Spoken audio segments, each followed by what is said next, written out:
Bonsoir à tous et bienvenue sur TV Fil 78 si vous nous rejoignez pour ce nouveau numéro du 7-8 Société. Le thème de ce soir porte sur l'épuisement au travail, communément appelé le burn-out. Plus de 3 millions d'actifs français seraient concernés. Pourtant, le burn-out ne sera pas reconnu comme une maladie professionnelle.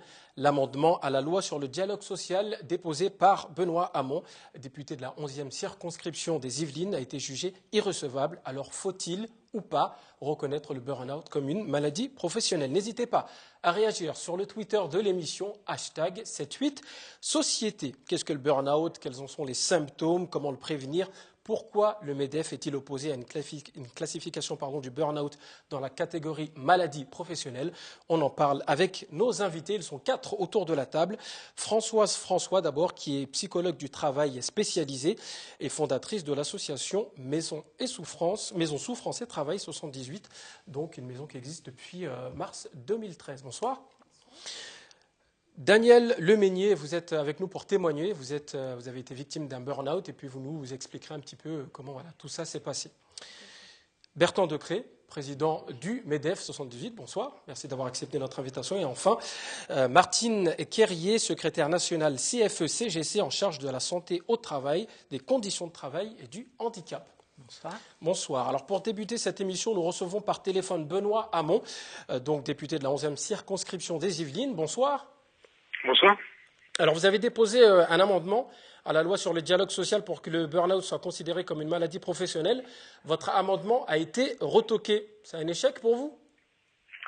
Bon, il a été jugé irrecevable. En tout cas, il y en a un qui a été jugé irrecevable. Sur le burn-out, oui. Ce qu'on appelle l'article 40, puisque ils sont entraînés aux yeux des administrateurs de la Commission des finances une dépense supplémentaire et les parlementaires n'ont pas le droit de déposer des amendements qui entraînent des dépenses supplémentaires pour l'État.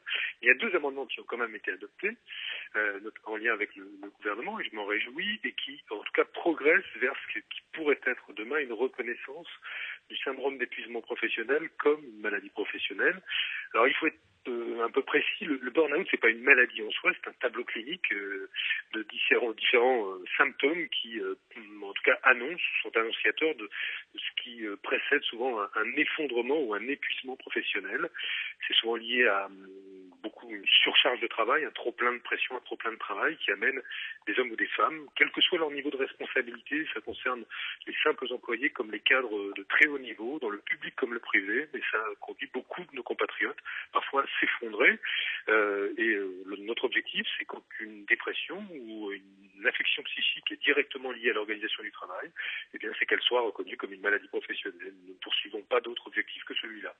Vous avez reçu beaucoup de témoignages depuis que vous avez, on va dire, mené ce combat et lancé ce combat contre le... Oui. Oui. Considérable, oui. Je dois même vous dire que je crois n'avoir jamais été autant sollicité que sur ce sujet. D'abord parce qu'il renvoie à beaucoup de situations vécues. Le cabinet Technologia évoque 3,2 millions de Français exposés à un risque de burn-out. On sait aujourd'hui que les nouvelles formes d'organisation du travail, le management par le stress, conduit parfois des salariés donc à s'effondrer. Et on sait surtout que ça peut concerner des grandes entreprises de services comme des hôpitaux, comme un certain nombre de grandes administrations qui sont l'objet de grandes transformations. Ça n'est ni le monopole du privé ni le monopole du public. Et je le redis, ni le monopole des employés ni celui des cadres. Cela concerne tout le monde. Et le meilleur exemple, puisque le MEDEF s'oppose à la reconnaissance du burn-out comme maladie professionnelle, c'est que pas plus tard qu'il y a quelques mois, c'est le président de BNP Paribas qui a fait un burn-out. Lui ne doute pas que le burn-out existe. La question aujourd'hui, c'est de savoir si on le reconnaît comme maladie professionnelle quand ces dépressions ou ces affections psychiques sont directement liées à ce trop-plein de travail. Et quelle suite allez-vous donner alors à ce refus d'une partie en tout cas de l'amendement que vous avez déposé? Écoutez, on va continuer. Je vais déposer une proposition de loi. L'objectif, c'est de poursuivre à la rentrée le débat. Encore, il y a 2 options. Soit on reconnaît le syndrome d'épuisement professionnel comme une maladie professionnelle et il est officiellement inscrit au tableau des maladies professionnelles, mais comme vous avez des représentants de la CFE-CGC et du MEDEF, ils vous diront que c'est compliqué et qu'en tout cas les partenaires sociaux ne sont pas parvenus à se mettre d'accord jusqu'ici. Ça, c'est la première option. Ça me semble être la meilleure, mais si jamais nous ne pouvions pas aboutir sur ce terrain-là, Il existe aujourd'hui une autre voie pour voir sa dépression, son affection psychique reconnue comme une maladie professionnelle, donc liée à son environnement de travail.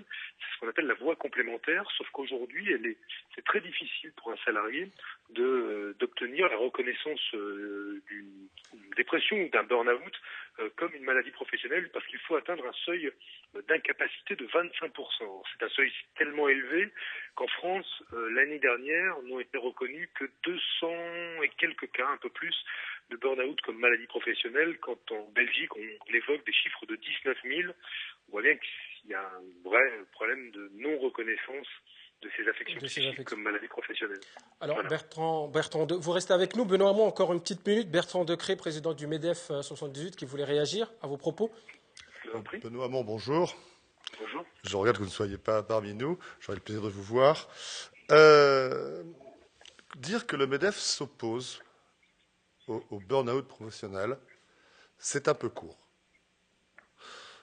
Le MEDEF, la position du MEDEF aujourd'hui, d'abord, c'est de se dire que toute affliction qui touche les personnes doit être prise au sérieux. Et on doit ensemble trouver des solutions pour résoudre. Notre position est plutôt, justement, de dire aujourd'hui, moi, même quand j'ai préparé cette émission pour venir, il a fallu que je me renseigne un petit peu, aujourd'hui, et ça vous nous répondrez peut-être, madame, puisque vous êtes médecin, si je... Non. Psychologue. Burn-out, j'ai cherché une dépression. Est-ce que c'est pareil d'abord? Est-ce que la différence aujourd'hui, je n'ai vu qu'aucun État ne le reconnaissait. On va en débattre justement juste après. Est-ce que vous avez une question pour Benoît Hamon? Passer, tout de suite de but en blanc, le mettre parce que Benoît Hamon, et vous me direz si vous confirmez ce que vous avez dit, mais j'ai entendu dans vos propos, pas aujourd'hui, mais dans d'autres choses que j'ai pu lire, que vous mettiez à la charge de l'entreprise, à la charge directement de l'entreprise, et qu'elle devrait comme une réparation. C'est le cas des maladies professionnelles. Ça peut être le cas. Alors justement, c'est toute l'ambiguïté. Pour moi, je vois que c'est une pathologie multifactorielle. Quels sont les vrais facteurs déclenchants si d'aventure on arrivait à les déterminer? Alors il y a un travail à faire, mais de but en blanc, déterminer comme ça, justement, il va vous répondre. Ça paraît un peu court. Voilà. Benoît Hamon, on vous écoute. Bon, d'abord, mille excuses, mais je suis en séance à l'Assemblée nationale, je suis sorti, donc pour pouvoir répondre à vos questions. J'aurais évidemment préféré être parmi vous de visu. Effectivement, c'est un argument que j'ai entendu du MEDEF, qui dit, écoutez, une dépression, est-ce qu'elle est liée à l'organisation du travail ou est-ce qu'elle est liée, par exemple, au fait que vous ayez connu une situation privée un peu compliquée? Et à partir du moment où ce serait multifactoriel, on ne pourrait pas le reconnaître comme une maladie professionnelle. Bon, d'abord, je voudrais juste rappeler que quand on a reconnu les cancers du poumon liés à l'amiante comme des maladies professionnelles, on n'a pas été ensuite faire l'inventaire de ceux qui étaient reconnus comme victimes de l'amiante, comme en regardant ceux qui fumaient un paquet et demi de cigarettes, ceux qui n'en fumaient pas, et on savait qu'il y avait sans doute des causes aussi multifactorielles à des cancers du poumon. Donc on peut avoir des causes multifactorielles et des maladies, des cancers du poumon en l'occurrence, reconnus comme maladies professionnelles. Donc cet argument des plusieurs facteurs, je le reçois, mais en tout cas il n'a pas empêché la reconnaissance d'un certain nombre de maladies comme maladies professionnelles. Ensuite, la réparation. C'est assez simple, je veux dire, si on démontre qu'un certain nombre d'affections psychiques sont directement liées à l'organisation du travail, il est logique, en tout cas le patronat s'est toujours inscrit dans cette tradition-là, que ce soit à la charge de l'entreprise de réparer le coût de cette affection, et pas à l'assurance maladie, parce qu'aujourd'hui c'est nous tous qui payons. Je veux dire, aujourd'hui c'est un coût pour l'assurance maladie, ce sont les retraités qui payent, les salariés qui payent, tout le monde qui paye. Et là, les entreprises ne veulent pas en tout cas payer toutes seules. D'abord, il faut être sérieux. On n'est pas sur des sommes non plus invraisemblablement élevées. Et j'ajoute, et c'est là que je crois qu'il faut rappeler que la totalité des organisations syndicales salariées sont favorables à la reconnaissance des affections psychiques liées au travail comme maladie professionnelle. C'est qu'à partir du moment où des entreprises pourraient être amenées à payer pour la réparation de ces maladies professionnelles, elles seraient évidemment très incitées parce qu'il y aura un caractère dissuasif, à modifier l'organisation du travail. C'est aussi simple que ça s'est déjà vu dans d'autres domaines, ça se fait ailleurs, par ailleurs, en Europe. Alors, Benoît Hamon, on n'est pas dans la révolution quand même. Hein. Oui, très rapidement pour terminer, allez-y. Là, je vais dire plus personnellement, là, en tant que patron de PME et en tant que président de 1978, je dis bien, je n'ai dans mes adhérents que des TPE et des PME. Je vous rappelle, Benoît Hamon, 87% des entreprises françaises ont moins de 50 salariés. Et dans des entreprises de 30, 10, 5, 20 salariés, le patron, il est souvent au milieu de ses salariés, il les connaît tous, il travaille avec des êtres humains, pas avec des matricules. Il est en contact avec eux assez régulièrement. Et ne craignez-vous pas il n'y a pas de négation de cette maladie professionnelle de ma part, enfin de cette affliction. Mais par contre, ne craignez-vous pas justement de faire peser une charge injuste sur ces entreprises et ces milliers d'entreprises qui ont un comportement vertueux par nature. Une réponse rapide, s'il vous plaît, Benoît Hamon, et puis après, on va continuer le débat ici. Merci. Le débat. La réalité aujourd'hui, c'est que quand vous êtes dans une entreprise du bâtiment, vous cotisez à la branche accident du travail et maladies professionnelles en fonction des risques auxquels sont exposés vos salariés. Donc, on a déjà ce système qui existe, que l'on soit en TPE, PME ou grande entreprise. Donc, il existe pour d'autres potentiels accidents du travail ou maladies professionnelles.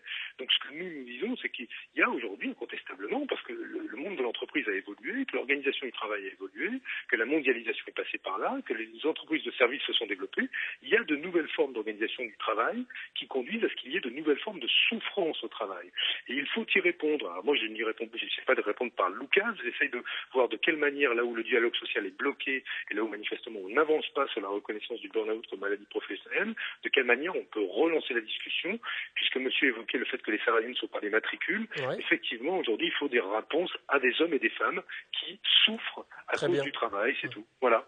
Merci monsieur Hamon de nous avoir appelé. Merci beaucoup. Au revoir. Alors, on va peut-être continuer sur cet échange entre Bertrand Decret et Benoît Hamon sur la définition du burn-out. Il y a une question intéressante. Comment on peut faire la différence, le distinguo entre le burn-out, la dépression? Quelle est la part de la vie privée dans le burn-out?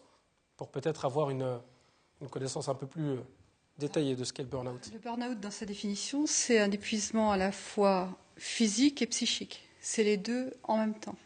C'est quelqu'un qui, un matin, ne va pas pouvoir aller au travail. Alors, pas parce qu'il n'a pas envie d'y aller, mais parce que ça ne sera pas possible. Ça se révèle aussi par le biais d'une dépression. C'est des gens qu'il va falloir mettre sous antidépresseurs, sous anxiolytiques, sous somnifères. Le traitement le plus efficace, en tous les cas, moi, c'est ce que je préconise, c'est d'être vraiment extrait du monde du travail, de mettre un rideau de fer entre le travail et le salarié. Pas de téléphone, plus de mail, plus rien, enfin faire vraiment un vide autour pour que le salarié puisse retrouver sa santé mentale. C'est quelqu'un qui, quand il s'effondre, c'est quelqu'un qui est dans la culpabilité. On a souvent, le patient se dit mais pourquoi moi? Qu'est-ce qui m'arrive? Je ne comprends pas. Ce sont des gens qui, en consultation, c'est très difficile de les convaincre qu'ils sont d'abord en épuisement professionnel. C'est des gens qu'il faut arrêter, donc il faut négocier l'arrêt de travail. Ils viennent pas chercher l'arrêt de travail. Il faut les convaincre. Parce que c'est un argument qui a été sorti. Oui, l'argument du tir au flanc où ils ont envie de. Oui, voilà. Mais j'ai eu un chef d'entreprise il n'y a pas très longtemps au téléphone parce que j'ai une de ses salariés qui est très mal. Moi, j'ai l'habitude d'envoyer des courriers d'alerte aux employeurs pour leur dire attention, vous avez un salarié qui est en difficulté. Cette alerte, c'est parce qu'il y a aussi l'article 41-21-1 du Code du travail qui oblige les employeurs à maintenir en santé physique et mentale leurs salariés. Et que donc du coup, si l'employeur ne sait pas que son salarié est en difficulté, c'est difficile aussi pour l'employeur de mettre tout en œuvre pour pouvoir aider son salarié si toutefois l'employeur est effectivement de bonne volonté. On va demander justement. C'est pas vrai pour tous les employeurs. On va demander justement à Daniel Lemeunier.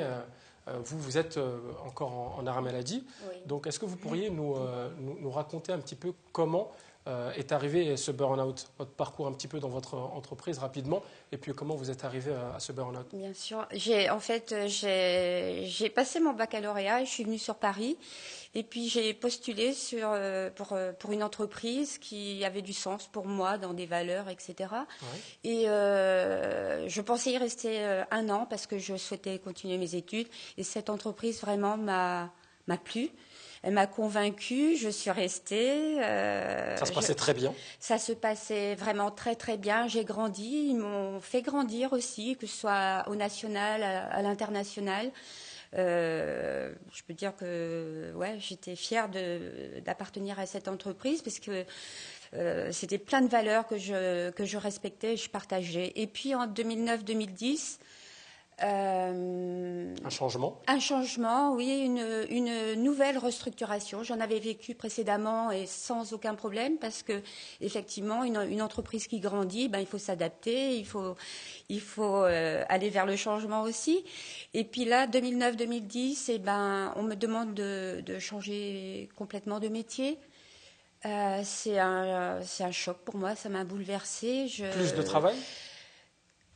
Un univers complètement différent en fait, et je devais apprendre vraiment un nouveau métier. Et je me suis dit bon, bah pourquoi pas après tout. Donc on m'a dit on va t'accompagner, mais on m'a accompagné plus ou moins parce que l'équipe que j'ai intégrée était déjà submergée par un travail phénoménal. Je devais apprendre un nouvel univers de travail, hein, que ce soit des contacts, un réseau, l'informatique. Enfin, c'est vraiment compliqué. Au début, ça se passe quand même bien. C'est difficile parce qu'on m'a intégrée dans une nouvelle équipe. Peut-être que j'étais pas forcément la bienvenue dans cette équipe parce que c'était une équipe qui était là depuis pas mal de temps, et une équipe qui était également en souffrance, et devoir me former en plus, c'était compliqué. Quand même une surcharge de travail. Alors du coup, supplémentaire. Il y a le burn-out qui tombe. Et j'ai voulu tenir parce que c'est pas une question de fierté, parce que cette entreprise, j'avais pas envie de dire du mal en fait. Et en fait, on m'a dénié dans ma réalité, et j'ai dit je peux pas. J'en ai pas parlé à ma famille. Ma famille va aller très bien. Et j'avais à votre hiérarchie, oui. Vous êtes allé voir vos responsables hiérarchiques pour leur dire que ça allait pas. J'ai voulu passer un peu sous silence en me disant ça va se passer, c'est pas évident de faire face à des changements, etc.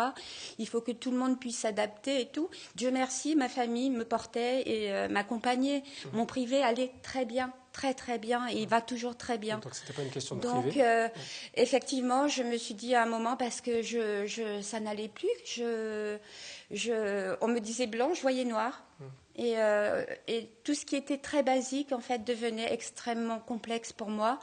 Et j'ai dit... Ce que vous nous dites, c'est qu'on ne vous écoutait pas. Que vos responsables, en tout cas hiérarchiques... Il fallait passer outre parce qu'il fallait que ça continue, il fallait que le service soit rendu en temps, en heure. On était moins de personnes dans l'entreprise, dans le service, pardon. Et c'était compliqué, moi qui débutais dans ce métier. Ouais, c'était compliqué. Je ne demandais qu'à apprendre et je ne pouvais pas apprendre. C'était pas normal pour moi. Et je me suis enfermée en fait dans une bulle, et tout ce qu'on pouvait me dire, je l'entendais pas. Et du coup, du jour au lendemain, ce fameux burn-out qui arrive. Alors, comment il se concrétise? Je ne connaissais pas le terme de burn-out. J'ai appris, je parle un peu anglais quand même, mais burn-out, j'ai entendu, c'était, on m'a, pardon? C'est se consumer. On m'a consumé en fait, et je comprenais pas ce que ça voulait dire, parce que pour moi cette entreprise était vraiment source de beaucoup de choses, que du positif. Et puis là, tout d'un coup, je dégringolais.